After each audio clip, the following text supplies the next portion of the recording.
Now, if you watched my most recent video on the Sonny Talk Spurs YouTube channel, you'll know that Jamie Carragher has been very vocal on Tottenham Hotspur over the last 48 hours following the loss against Chelsea in the Premier League. And on the back of this, a clip has surfaced, or resurfaced I should say, on social media about what Jamie Carragher and Gary Neville said about Tottenham around 6 years to go. So today on the Sonny Talk Spurs YouTube channel, I'm going to be playing this clip and we're going to be answering the question, were Jamie Carragher and Gary Neville right about Tottenham Hotspur? And if you're new to the Sonny Talk Spurs YouTube channel, leave a like, subscribe, hit the notification bell, and also get in the comments down below. Do you agree with what the pundits had to say?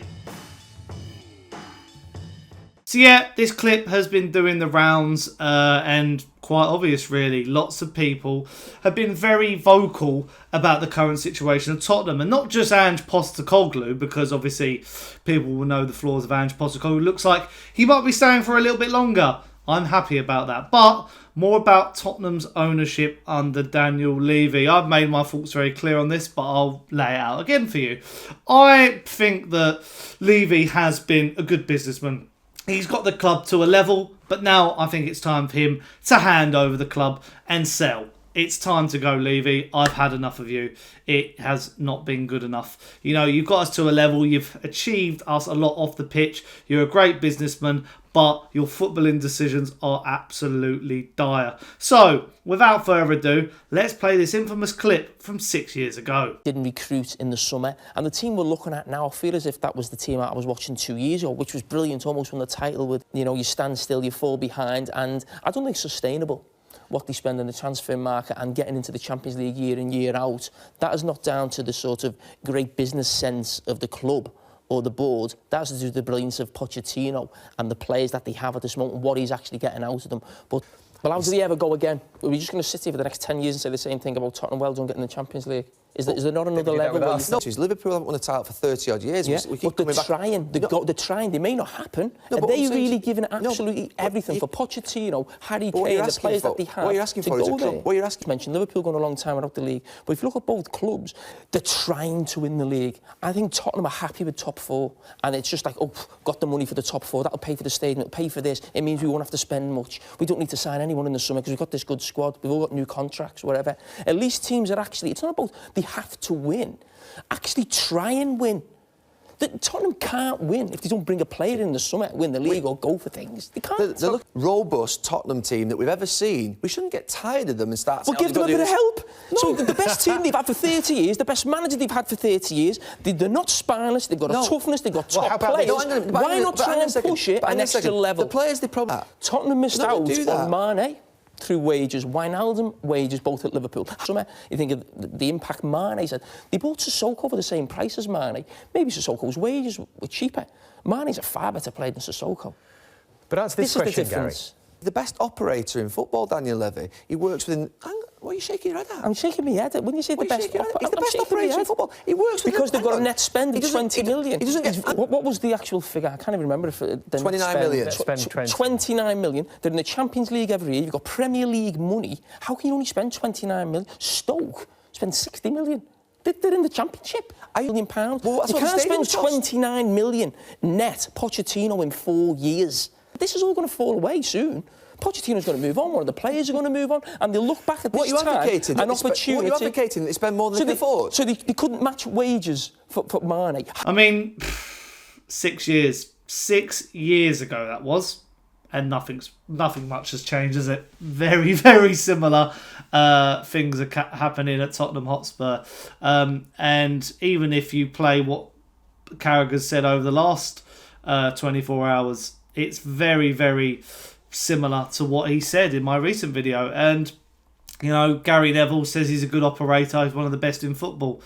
Off the pitch, he might be in certain regards, in business regards, in buying, you know, and making a new £1 billion stadium, but he's not taken us to the next level, has he, whatsoever, Daniel Levy? He has not been the owner that we hoped he could be over the last 20 years. And the fact we still have these conversations years and years go by shows that It's nothing is changing. What needs to change? And I've been having a lot of discussions in my comment section about, people saying sack Ange and people saying Levy out and Enoch out.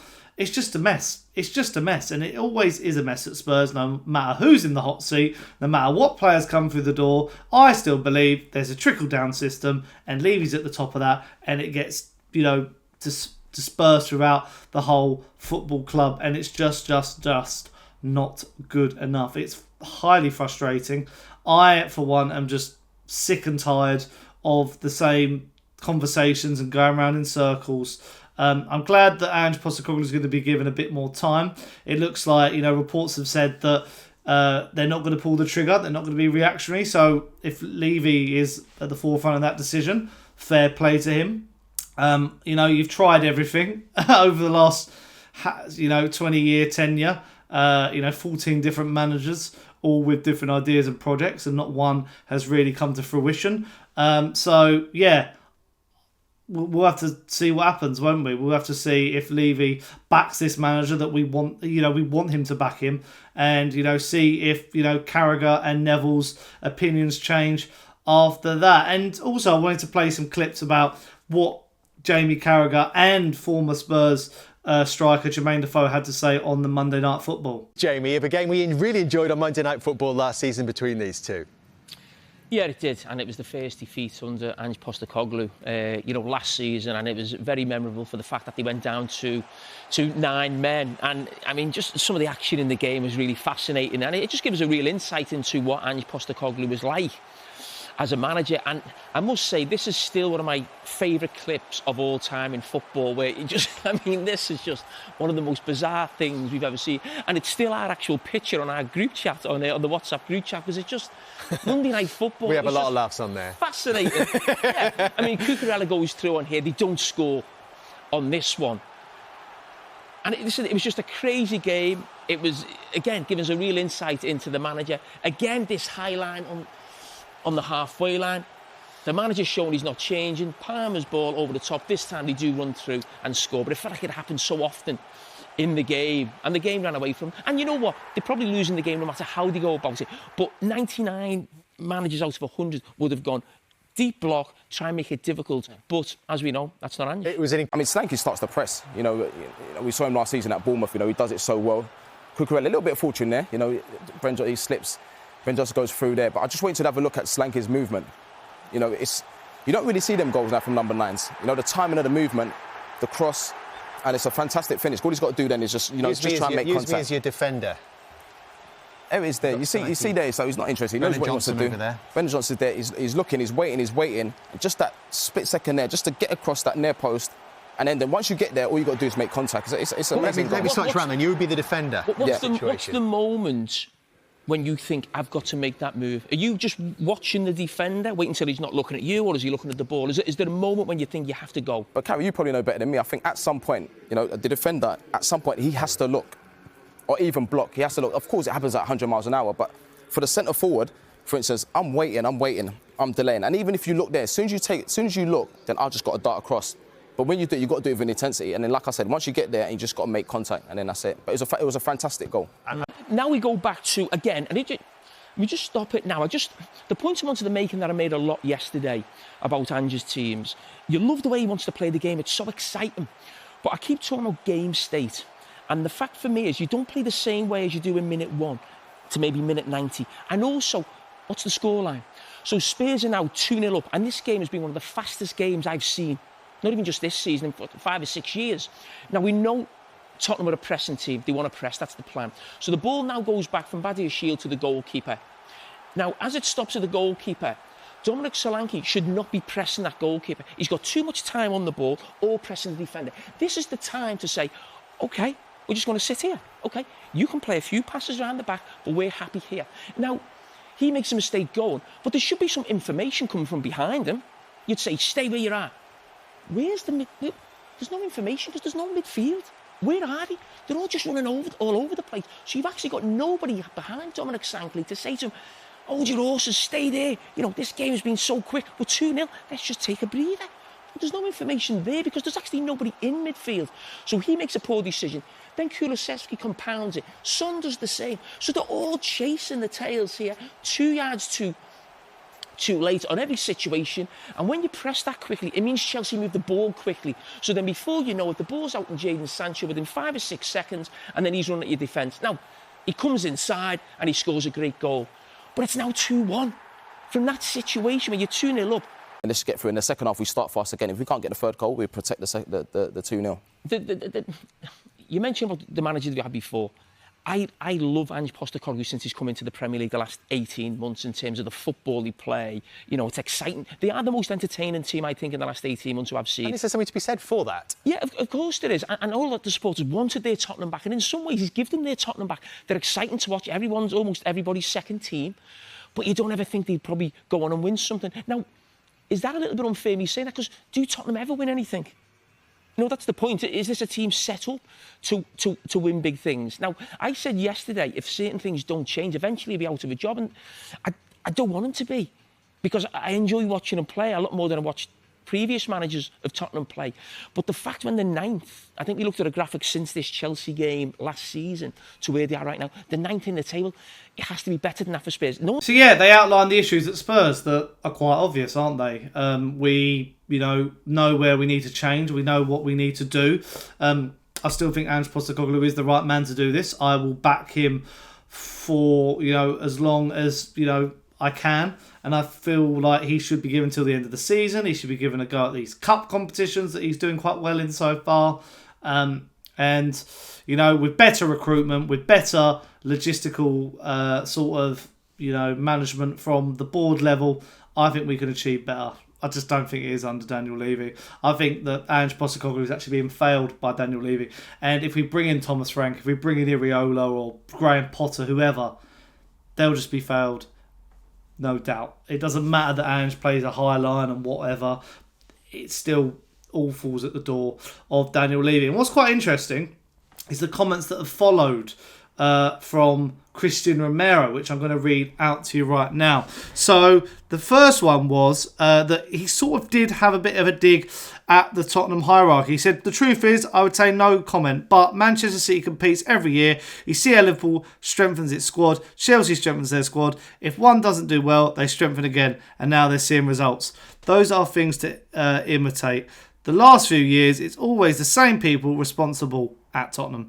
Hopefully they, Tottenham hierarchy, realise who the true responsible ones are and we move forward, because it's a beautiful club that, with the structure it has, could easily be competing for the title every year. And then there was also a report from the BBC that said one Tottenham player whose identity is withheld, so this might not be Romero, it could be someone else, to protect his position in the dressing room, simply believes the squad lacks depth and that further investment is needed to push towards the top of the table. The players have given their support to Postecoglou on the record, and that positive feelings being reflected in off-the-record conversations with BBC Sport.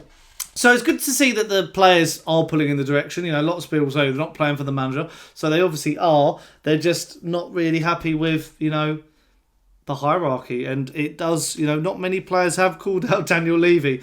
People have afterwards, former managers and players have said about his, workings, and former owners who had to deal with him, like Simon Jordan on TalkSport. But this is quite actually promising, I'd say, in the discourse of Tottenham, because it shows that,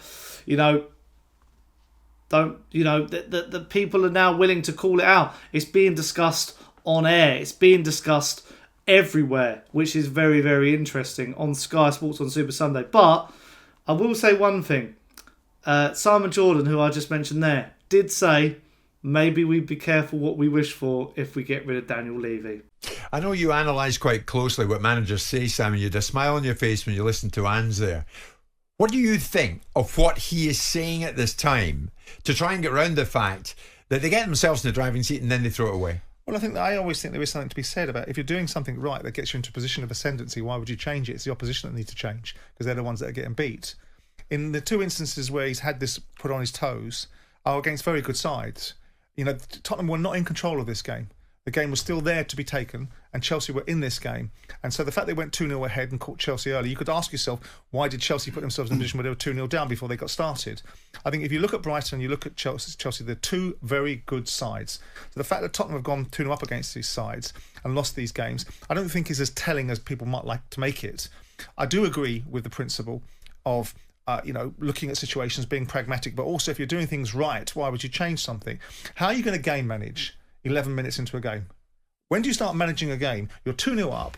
You've got the opposition into a cleft position. You ain't going to start managing it for another 79 minutes, are you? You're going to continue to play the way you do. They get back into the game relatively quickly, Chelsea, and the rest takes care of itself. But have you not got to go some, Simon, to throw it away? We'll get Martin's taking it a second. They keep throwing it away. But did they throw it away, or did Chelsea? Are Chelsea a very good side that took it back from them? How did you see it, Martin? Did they throw it away? Well, I think though, if you look, you've got to look across the board here, Jim. What's happening? It's a very similar thing that's happening in every game, isn't it? You're saying that they go hell for leather, they push really high. There's a bit of craziness to their play, and their two centre halves really are really key to what they do, Jim, because they're so high up the pitch, and then they have these recoveries. Van der Ven, I'm really worried about the number of times that he's had hamstring injuries. This is a real concern for him now, and they are throwing things away, Jim. I do like the way that, you could say, well, okay, how are they going to beat Chelsea? Because this is a really good Chelsea team. They're going to have to really go after them, but then they can't make mistakes. When you're in front in a game, you do have to game manage. It doesn't matter if it's the 10th minute, the 12th minute. If you find yourself 2-0 up, you make sure that you get people behind the ball, and you're hard to beat, and that wasn't the case yesterday. Well, this is it. But the Man City, when Man City get 2-0 up against sides, do they get game manage, or do they keep on doing the same thing? And if you look at Tottenham, if they'd have done their jobs against Crystal Palace and Ipswich, two teams that you would have expected them to win against, they'd be fourth in the league now. This conversation wouldn't be happening. If though, Simon. But the reality, it's the 11th time they've lost a Premier League game after being 2+ goals ahead. Shh. Okay. They're repeat offenders. Fine, out of 1,000 games. Look, the bottom line is they're in the quarterfinals of the EFL Cup. Mm-hmm. They're in 9th position. They've got Rangers this week in the Europa League. They win that game, they get into the qualifying spaces of the Europa League. Did anybody really think that Tottenham were going to win the league? No. Are they miles away from being inside the top 4? No. Is it good enough that they've lost games against the teams that I talk about? And those are the ones that I'm more worried about, which is the Ipswich and Palaces. I've got any worry whatsoever. If you get beat by a very good Chelsea side by giving them, Chelsea gave Tottenham a 2-goal head start and clawed it back. I think a lot more has to be said about the performance of Chelsea than it does necessarily about the performance of Tottenham. Man City roll forward, they roll on. When they get a team to 2-0 against a side 2-0 up, they don't stop. They don't suddenly go, it's 79 minutes to go, let's work out how we can game manage. I get it, but the same thing keeps happening. And now, it doesn't make good reading, Simon. They've won just one of their past 7 games. We saw what happened with Ange speaking to his own fans after they lost a game more recently at Bournemouth. We saw what happened against Brighton. We've seen what's going on. Literally yesterday, it's now come to a head. And for Jamie Carragher, Postecoglou said to you and I earlier on in the season, Simon, there is no ceiling. There is no ceiling. He regards the place. There's no ceiling as to what we may achieve. Yeah.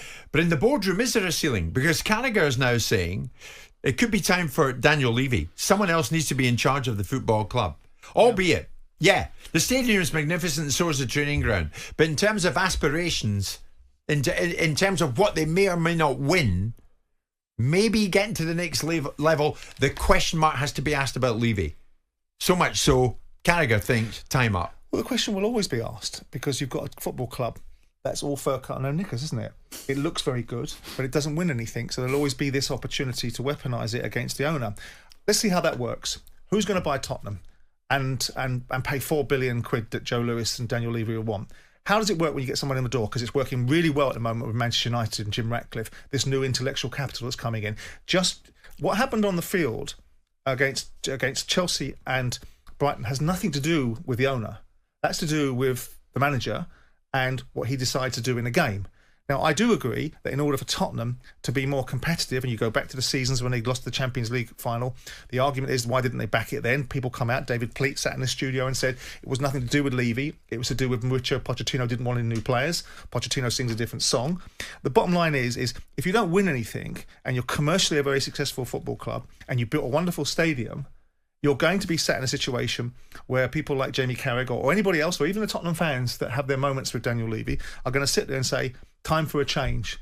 But ownership makes a certain level of difference. If you're looking at the spend pattern of Tottenham Hotspur, they spend money. Do they spend money the way they could? Do they spend money the way they should? The idea that Ange Postecoglou said there's no ceiling, what he said was there's no limit to his ambitions. He doesn't want to put a ceiling on that. Yeah. And that's probably a more fairer characterisation. Sammy, look at the messages that are coming in. A lot of them laying the blame at Levy. Now, I know that in some quarters that's unfair because the man is hugely ambitious. You're responsible for it. You are responsible as the owner of the football club. If you set yourself up as a big football club and you don't win anything, then you reap the whirlwind for it. Yeah. You look at it and say, over 20 years, some would say Arsenal have underachieved. As a football club, they built a stadium. They spent years having to bankroll that stadium, and they've won 3 FA Cups. Do you see Daniel Levy stepping aside, Simon, anytime soon? Is this a big enough check? Yeah. Well, can he not just step aside and say, "Okay, I'll just take I'll take a backward step in terms of let somebody else make some of the key decisions, and I'll just see how that works." He can still retain his ownership. Well, again, it's like assumptions, isn't it? You've got two different versions of events. You've got the events that Daniel has, that basically he doesn't choose the players; he only chooses the budgets, which most owners do anyway. Yeah. And so, with that in mind, what I ask you again, honestly, what does it have to do with Daniel Levy, Tottenham not being able to retain 2-goal leads? But we've had 20 years of it, so I have not seen change. I want to see change. So you're going to have to let me know in the comments down below. Are you Levy in or Levy out? I am really keen to know about that one. Are you Ange in or Ange out? So do you agree with Carragher and Neville in the original clip from 6 years ago? But yeah, that's my video for today. Hope you've enjoyed it. And as it's Christmas, leave me a like, subscribe and hit the notification bell. The best present of all. And until next time, come on you Spurs. Let's look forward to a couple more wins.